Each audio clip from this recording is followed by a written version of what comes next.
Hello बच्चों, मैं जयप्रकाश अमोला आपके लिए एक नया वीडियो लेके आया हूँ। आज से हम मेटलर्जी पढ़ना स्टार्ट करते हैं। मेटलर्जी क्या होती है, धातु कर्म क्या होता है, ठीक है। तो बच्चों मेटलर्जी कहते किसे हैं? देखो जितने भी तरह के जो मेटल्स होते हैं, है ना, जितने भी तरह के मेटल्स होते हैं ये हमारे नेशन के लिए बहुत ही इंपॉर्टेंट होते हैं, ठीक है।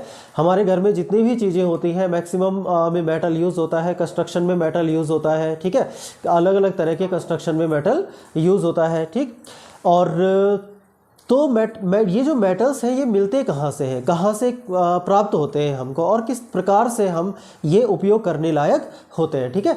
तो देखो आपकी जो पीरियोडिक टेबल से की बात फिर से करते हैं। पीरियोडिक टेबल सभी ने देखी होगी। तो उसमें कितने हैं बच्चों? 118 एलिमेंट हैं, ठीक है। 118 एलिमेंट में आपको पता है कि उसमें क्या होते हैं, मेटल्स होते हैं, नॉन मेटल्स आते हैं इसमें, ठीक है। और क्या आते हैं इसमें? मेटेलॉइड्स आते हैं, मेटलॉइड्स आते हैं, ठीक। जो मेटल्स होते हैं उनके एग्जाम्पल अगर हम कहें जैसे पोटेशियम है, कैल्शियम, मैग्नीशियम, ठीक है, एंड एल्यूमिनियम, ठीक, कॉपर, ये सारे के सारे क्या है, मेटल्स हैं।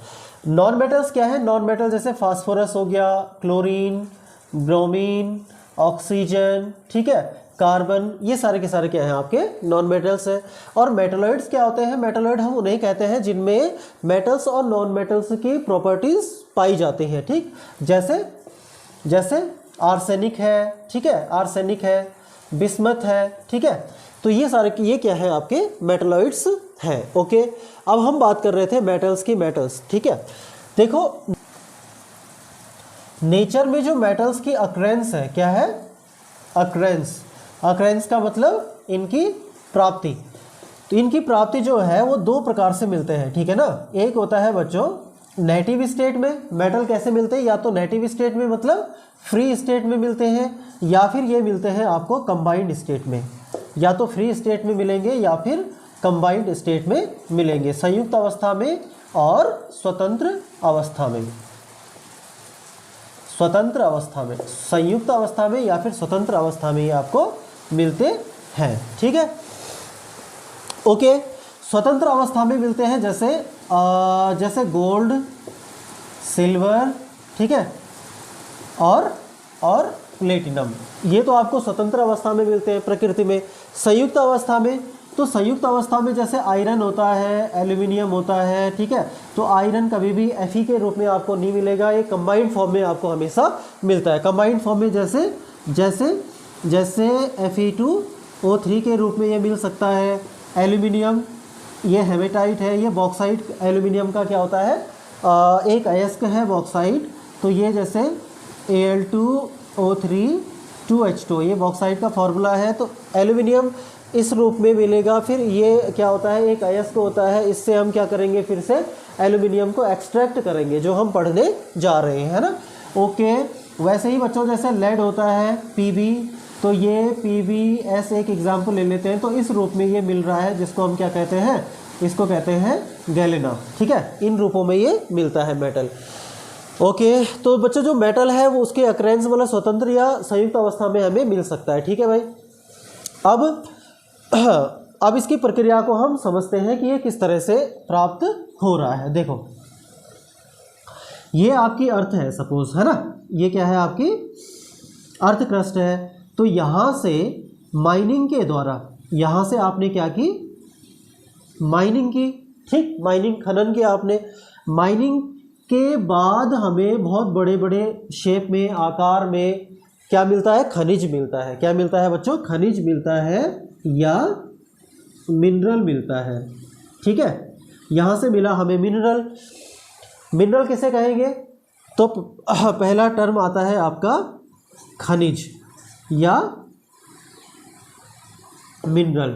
बच्चों मिनरल किसे कहेंगे? जिससे ऐसा कोई भी पदार्थ, the substances by which metals can be extracted in the free state और इन कंबाइंड स्टेट, ठीक है। मेटल किसे कहेंगे, मिनरल किसे कहेंगे कि जिन पदार्थों से धातु का निष्कर्षण शुद्ध अवस्था में या फिर कंबाइंड स्टेट में किया जाता है, उसे हम क्या कहते हैं, मिनरल कहते हैं, ठीक है। तो ठीक है, आप देखो ये जो मिनरल होता है इससे धातु तो आपको मिलती है, ठीक, लेकिन इसमें बहुत सारी अशुद्धियां होती हैं और धातु दोनों ही रूपों में कंबाइंड या फ्री स्टेट में हो सकती है। तो इसमें अशुद्धियां होती हैं, बहुत सारी अशुद्धियां, जैसे इसमें क्या होगा, इसमें क्ले होगी, इसमें सॉइल होगी, इसमें रॉक के पार्टिकल होंगे, रॉक होगी, इसमें कैल्शियम कार्बोनेट होगा, इसमें सिलिका होगी, सिलिका सैंड, है ना। तो ये चीज़ें इसमें क्या मिलती है। अब जब हम क्या करेंगे, इस मिनरल से हमने जितनी भी इम्प्योरिटीज़ थी उन इम्प्योरिटीज़ को अलग कर लिया, तो हमें जो चीज़ मिलेगी उस पदार्थ को हम कहते हैं ओर या अयस्क। क्या कहते हैं उसे हम अब अयस्क कहते हैं। तो नेक्स्ट टर्म आता है आपका, क्या आता है, अयस्क या ओर, ठीक है। अब अयस्क किसे कहते हैं, तो अयस्क वे पदार्थ होते हैं जिनसे धातु को इकोनॉमिकली एंड प्रॉफिटेबली क्या किया जाता है, प्राप्त किया जाता है। समझ में आ गया आपके, ठीक है।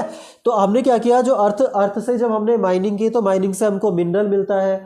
मिनरल क्या होता है, मिनरल को हम खनिज भी कहते हैं, जिसमें जैसे clay, soil, rocks, silica, sand, ये सारी चीज़ें इसमें क्या होती हैं, बहुत अधिक मात्रा में मिली होती हैं और इनके अंदर अयस्क पाया जाएगा, धातु पाई जाएगी, अयस्क पाया जाएगा, लेकिन मैक्सिमम क्वांटिटी में क्या होंगी, इम्प्योरिटीज़ होंगी।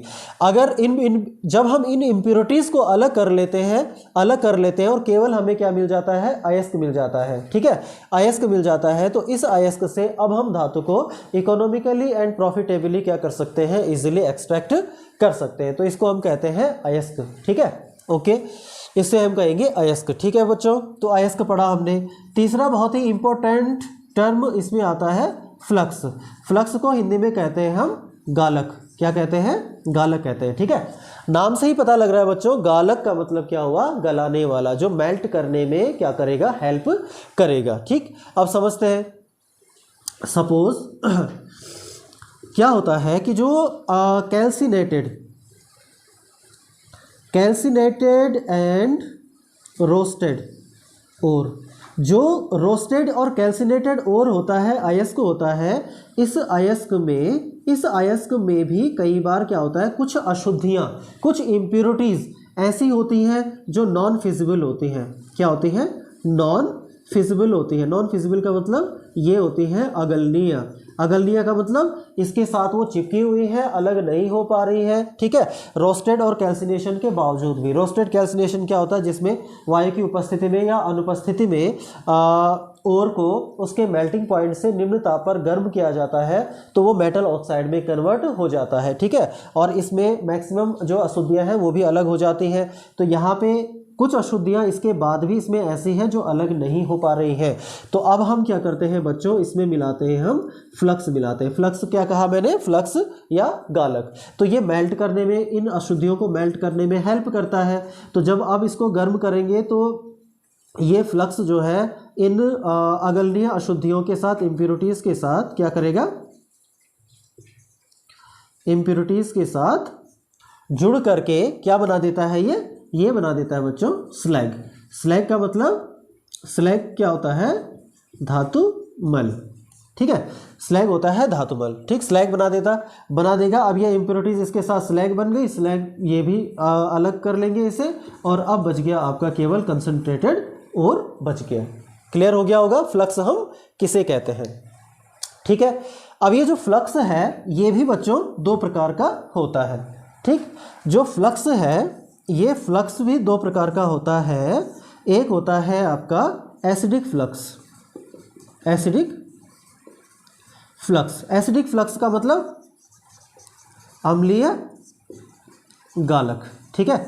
और दूसरा क्या होगा, बेसिक फ्लक्स। बेसिक का मतलब क्षारीय गालक। अम्लीय और क्षारीय दो प्रकार का फ्लक्स होता है। एसिडिक फ्लक्स किसे कहेंगे, तो नाम से पता लग रहा है एसिडिक फ्लक्स है, मतलब फ्लक्स अगर एसिडिक है तो ये क्या होंगी, बेसिक होंगी। इम्प्योरिटीज़ क्या होंगी, बेसिक होंगी।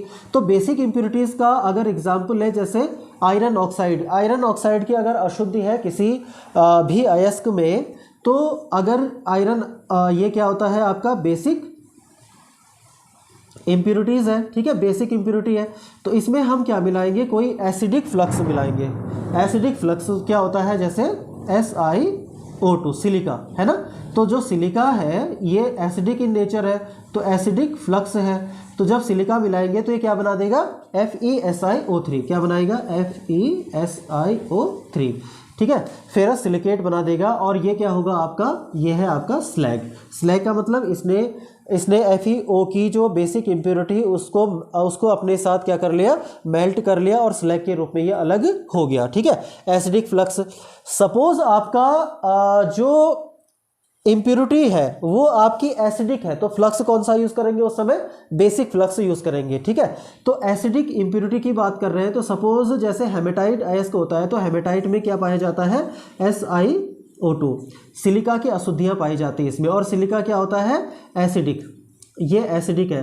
तो अगर एसिडिक इम्प्योरिटी है, क्या है, एसिडिक इम्प्योरिटी है, तो एसिडिक इम्प्योरिटी के लिए हमें बेसिक फ्लक्स मिलाना होगा। तो बेसिक फ्लक्स हम मिला लेते हैं, जैसे CaO, calcium oxide, calcium carbonate मिलाते हैं यहाँ पे, वो CaO में कन्वर्ट हो जाता है। तो ये क्या हो गया आपका बच्चों, ये हो गया आपका बेसिक फ्लक्स हो गया, ठीक है, बेसिक फ्लक्स।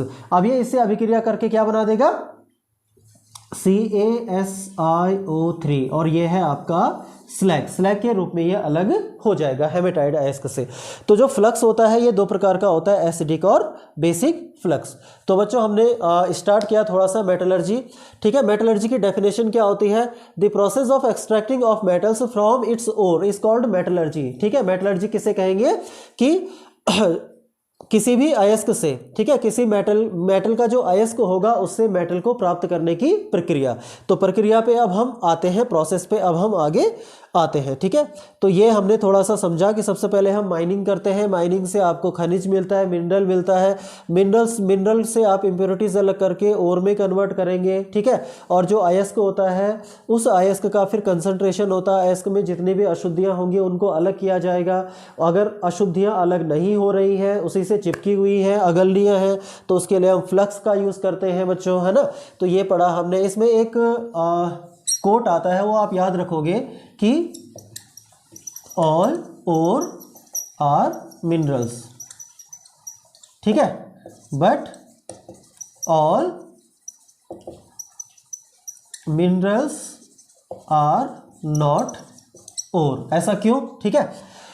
जितने भी अयस्क हैं वो सभी मिनरल्स हैं, जितने भी अयस्क हैं वो सभी मिनरल्स हैं, लेकिन जितने भी मिनरल हैं वो सभी और नहीं है, ठीक है, अयस्क नहीं है। इसका मतलब ये है कि जितने भी अयस्क होंगे, अयस्क क्या होता है, अयस्क वह होता है जिसमें impurities like clay, sand, rock, silica, ये सारी क्या हो जाते हैं, जिससे अलग हो जाते हैं। जबकि मिनरल में ये मिनरल किसे कहेंगे, मिनरल के उसे कहेंगे जिससे धातु तो प्राप्त हो जाती है, लेकिन उसमें क्या रहती है, मैक्सिमम क्वांटिटीज में क्या रहती है, इम्प्योरिटीज रहती है। इसलिए, और इसमें इम्प्योरिटीज बहुत कम हो जाती है, तो इसलिए जितने भी मिनरल हैं वो अयस्क नहीं है, जबकि जितने भी और हैं वो सभी क्या है, मिनरल है, क्योंकि इनको भी एक्सट्रैक्ट किया जाता है, निकाला जाता है माइनिंग के थ्रू अर्थ से। क्लियर, तो याद रखिएगा बच्चों इसे। तो नेक्स्ट अब हम स्टार्ट करेंगे मेटलर्जी प्रोसेस की स्टेप्स ऑफ मेटलर्जी, कौन कौन से स्टेप्स होते हैं इसके। Thank you.